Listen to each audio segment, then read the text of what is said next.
Hey everyone, Felix from Nintendo Life here, and today we're here to talk about Dragon Quest III, the HD-2D remake. And I'm not here alone to talk about it because we have the lovely Jim. Hello. Hello, Jim. So nice to have you here. And we also have Alana. A wild Alana appears. Wow. Like magic items run. Yeah, I'm just going to beam you away, get no XP, but at least I don't have to fight. It's going to be great. Thank you so much for joining me here today. So Alex and Sion have not played the game. The game is not out yet, but I was fortunate that two of our writers had, and I really wanted to talk about the game because I got my hands on it here yesterday. I've played around 5 hours of the game, and I thought we should just talk about it because I feel like there's quite a lot to talk about. Now, Jim and Alana, it is admittedly quite a while since you played it, but maybe with the power of my words, you can remember a little bit of what you played through. So tell me what you guys played. Yeah, so this was about 4 months ago now, and it's a game that has been living rent-free in my head for those 4 months. To be clear, it has been. But 4 months is quite a long time, so my memory might be a little hazy, so I'm sure that you can correct me if I'm wrong. But yeah, around 4 months ago, I played through about an hour of the early stages of the game, up until the Dreamer's Tower, and we skipped a bit of the start, so we didn't get a lot of story information. But I played a good hour-long chunk, and I thought that it was fantastic. I'm sure that will be a view that you might hear again at some point in this chat. But yes, I thought that it was excellent, and I'm sure that we will get into why in just a moment. But Alana, you played the same kind of chunk, right? Pretty much, yeah. So it was a bit different.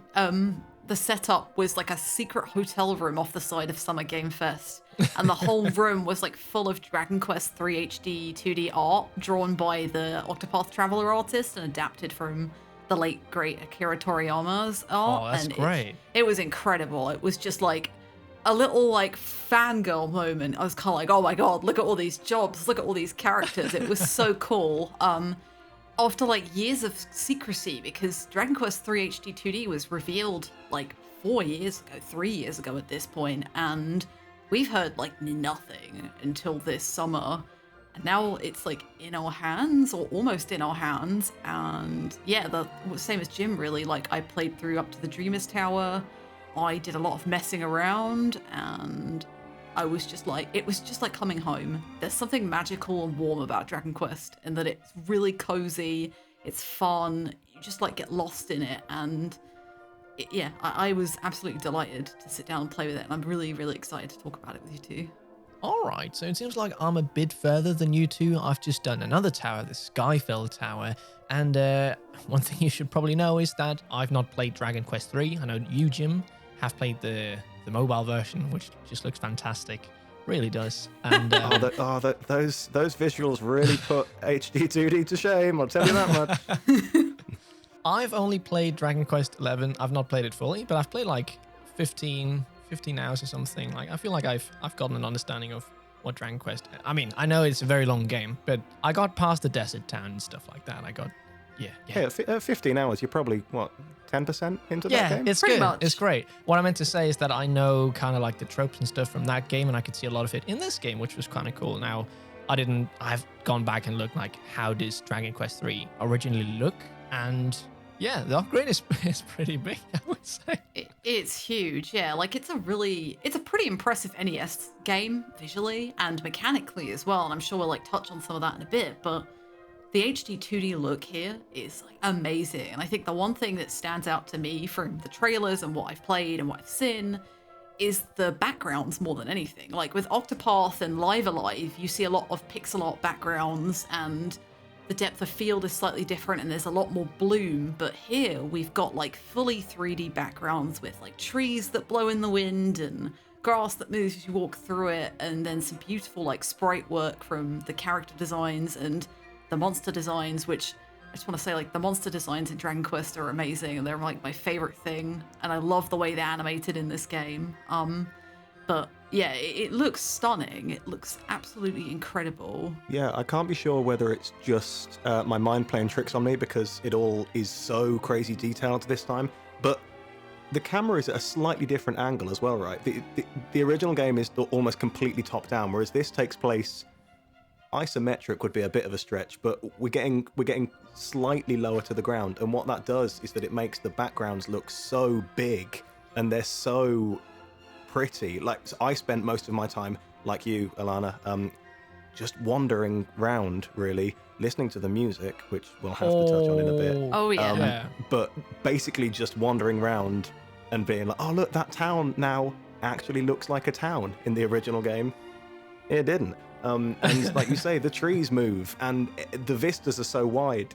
It's a really, really pretty game to look at if you haven't already been able to see that from the trailers. So one of my favorite moments was I was roaming around this world I knew nothing about, and I felt, oh, this is a very small world. I thought the initial area was just the whole world, and then you get to the teleport, and it's like, wait, what? That was just a little itty bitty thing. I think it's really cool when you go into battles in the different environments that it actually reflects in the battle screen. So you might be in a desert, and then, oh, now you are battling in a desert. One of my biggest gripes I had with the game was how old it felt, but it was specifically combat. Combat felt very slow. And I was like, why? It's so slow. Everything's going so slow. Luckily, you can go into the settings and you can turn up the battle speed, which turning it up to very fast, maybe a bit too much, which I didn't do. I turned it into fast, and fast was just the sweet spot. I turned it to fast, and I had such a much better time with this game. Suddenly, the combat felt addicting. I wanted to go and explore the world instead of just feeling like I was watching a very long cutscene again and again. Yeah, 100%. And I think one thing that people should be aware of is that, at least from the time we've all spent with it, I think it's pretty safe to say that you can still tell this is a NES Famicom game in some ways. Like, that battle system is really slow unless you turn it up, you speed it up a little bit. There are other things as well, like the way you progress through the story isn't by, you going from point A to point B.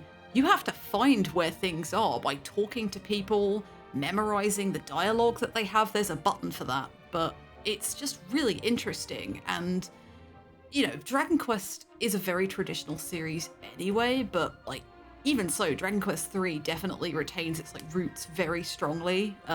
I mean, luckily in this one, there's instead of you having to remember everything on the map, it actually has, well, you can turn it off or on, which is so again, I've not played the original, so I didn't know how that felt, but that felt like a quality of life improvement, something that wasn't there in the original. Yeah, yes. I think that note on the battle system as well, that was one of the biggest improvements for me, because yes, it is still very slow, but those who have played the original game will find so many quality of life improvements here, like the speed in the settings menu, the auto battle, which if you're just doing battles on the overworld, just little battles, you can switch on auto battle if you want, ones that don't take much effort, and you can just sweep through them really quickly and then lock in, so to speak, when it comes to bigger battles.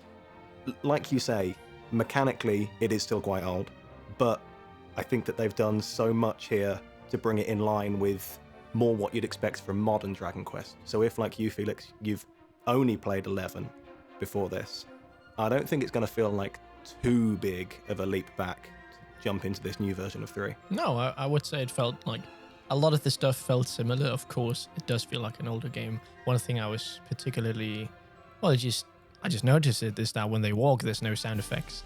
It's just, you just walk around and hear the music, which I think we should talk about the music, because, oh my God, it's just like classical music. It's beautiful. It's so good. Yeah. Sugiyama, the composer, who has also passed away in the last 3 years, Dragon Quest music's very iconic, and it's not changed much over the years, but one thing that I always find is that reorchestrated, it sounds incredible. It's so catchy. I can hear the town music in my head, every time I walk in, it's stuck. It's like a little earworm that I'll just remember. And there's something so jolly and joyful about it, right? Whenever you enter a dungeon where it's that and it's you just get a little oh yeah, I heard this before. Even if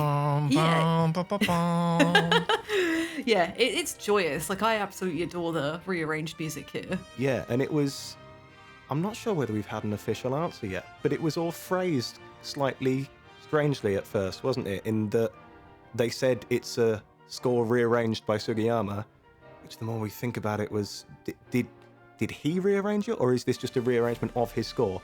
I'm still not 100% sure, but what I do know is that the rearrange, it slaps.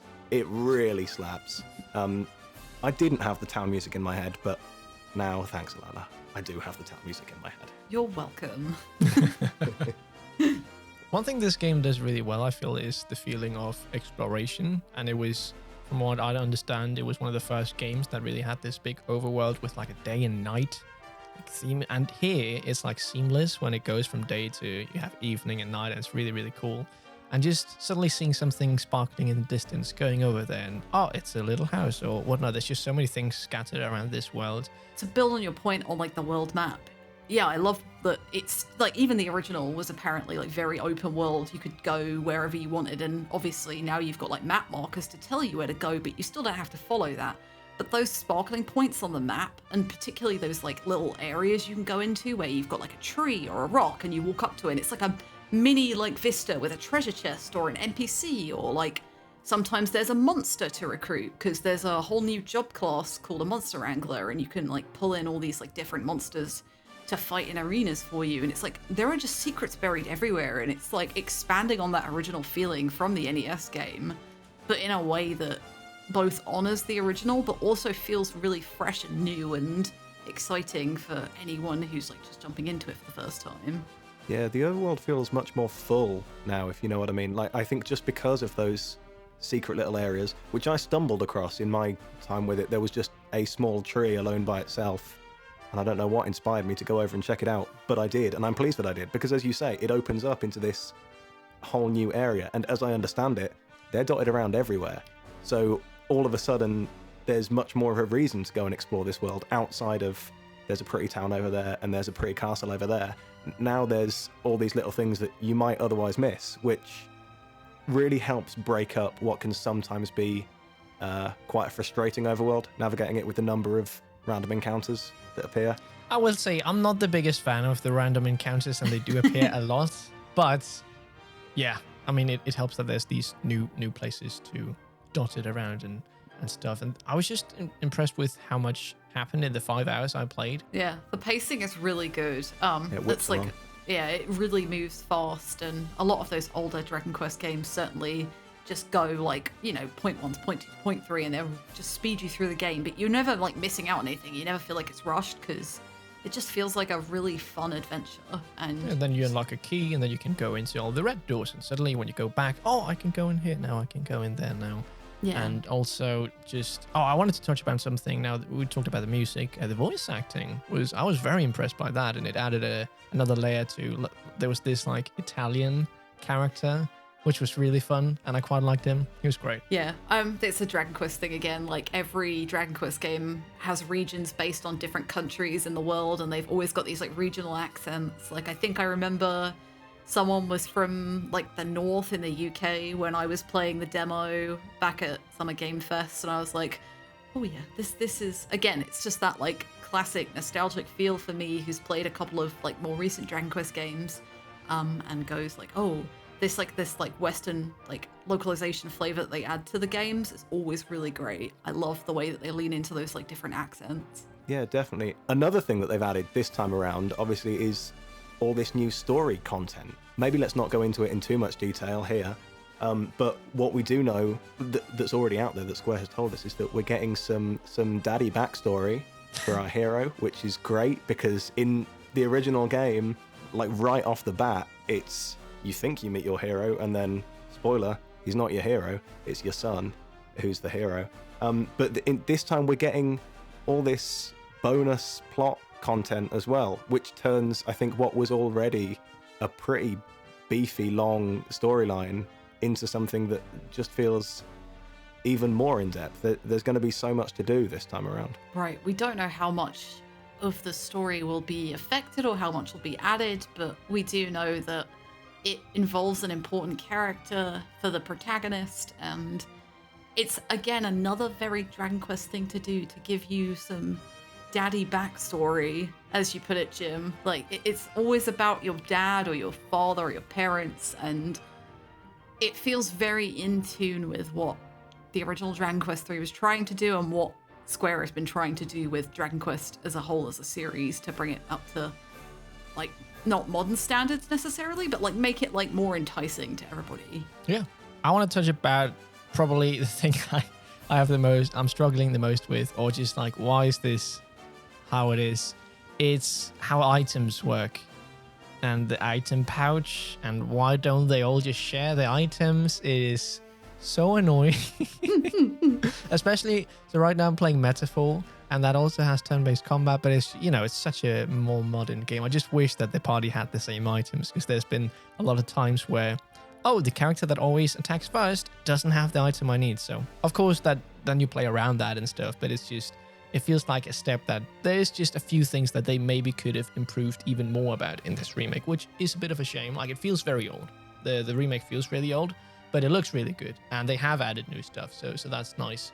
But I think for people who want to give this game a shot, really be aware that this feels like an old game. It's very much like Link's Awakening. I feel that, you know, it has really pretty visuals, but it still feels like an old game. So just be aware. But it is a good game. If you like turn-based combat, you're going to have a blast. If you don't like turn-based combat, you're probably not going to have a blast. Yeah. Because there's a lot of turn-based combat, and it's very old school. Yeah, I'd say if you are not convinced by Dragon Quest from 11 or 8, or like some of the more modern entries, I don't think Dragon Quest 3 is going to be the game to convince you, because of everything you've said, Felix. And like, that inventory problem is a problem that was in many old RPGs. Like Suikoden, for example, has like separate inventories for every single character, and it's like, oh no, what do? I need the healing item, but it's on character X, who's not even in my party right now, so I can't go get it. And it's just like, it's such a, I don't want to say it's such an easy fix, but like, it would be nice to have like a shared inventory, as you say, for those kinds of things. So yeah, it's certainly got the bones of an old RPG, and one of the games that it reminds me of the most is the Live Alive HD-2D remake, because that still felt like a Super Nintendo game, even though it was ahead of its time, even in 1994. But you've got this like shiny new look to it, but you've still got all of those like old systems and those idiosyncrasies about it that still feel like that old game. And I think Dragon Quest 3 follows that same template, and it will appeal to some, it won't appeal to some. I think I will love it, but it's definitely going to be one to keep an eye on, especially if you're like not sure about turn-based combat or Dragon Quest. I think for me, and I can only go off of the mobile Switch port that is already available on the eShop. This is a game, and I mean it in the best possible way. It plays the way that I remember it, in that I look at games that are older like this. I look at them today, thinking about how I felt when I was playing them when I was younger, which I know that the mobile port only came out a few years ago, but the point stands in that it plays the way that I remember it feeling. So all of the little issues that there are with perhaps the items, as you say, or perhaps some of the exploration, they didn't bother me the first time around, and now that I'm older and games are more modernized, they would bother me much more. But I don't know, I remember nostalgia, and I remember fun exploration times, and I remember cool parties with silly names. I'm very excited to name my party Silly Names. Yeah. And all of that is still there. Like, yes, it's nostalgic, and it's perhaps not as modern as a lot of the RPGs that we've seen of late, but I do think if you were a fan of the older games, I mean, this one is gonna make you so happy.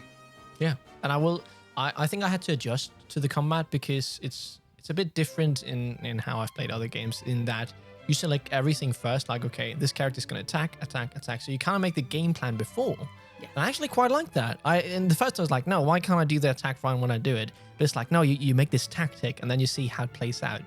So it's just, you kind of just need to rewire your brain there a bit too. And that was quite fun. I think I found that. No, I actually really like turn-based combat, and it was very addicting. So that was very nice. A fun thing, when I named my character, because speaking of naming characters, I was like, oh yeah, my main character, that's a Hendrik. And then I searched later, it's called Erdrick.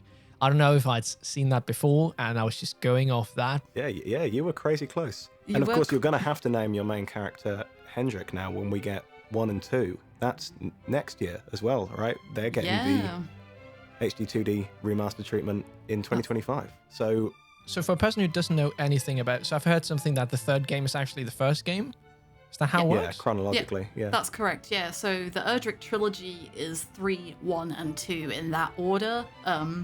So it's named after the main hero of that trilogy, and that name will come into significance from what I know at some point in Dragon Quest III. So you are very close calling him Hendrik, and you were also very close to naming him after a character in 11 that appears later on in the game. So maybe that's why I have the name for him then. maybe. I don't know. One thing, so when you played the game, did you play it on Switch? Yes, Yeah. I did. Okay, I want to just quickly, just so people know about the performance. Some places it does chuck quite a lot, especially in towns, which is a shame, especially since this game has been in the works for so long. But it's just something to keep in mind that when you go into town, sometimes the frame rate will just drop, and that's just how it is. So maybe, like, I don't know, it'll probably run much better on like the PlayStation or the Xbox, and probably also look better. I don't know.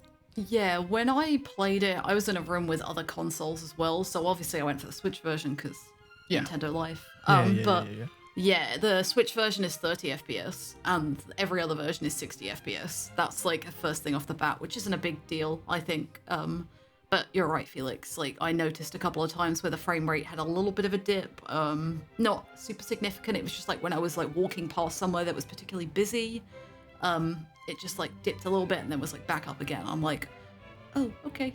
So yeah, it depends whether you want that portability aspect, really. Because I think if you're going to pick Dragon Quest III up on the Switch, most people are probably going to play it handheld. Yeah. I should add to that I played it on an OLED Switch, which I don't think you guys got the honor of doing at SGF. I played it on the OLED, and it really looks great on an OLED in handheld. I'm excited to be trying that again when I get my hands on it. That is true. I love the Switch's vibrant feature. It makes everything just look so good. Anyway, that was everything we had to say here at the Nintendo Life House. Are you picking up this game when it comes out here next month? Well, do let us know down in the comments below. Thank you, Jim. Thank you, Alana, for joining us for this lovely We Have Played Dragon Quest III HD-2D Remake. And don't forget to check out our website, nintendolife.com, where you can find Jim and Alana doing a lot of written work. Yeah, I'll leave a link for that down in the description. Anyway, stay safe, do play some Dragon Quest, and we'll see you in the next one. Felix from Nintendo Life, out. Goodbye!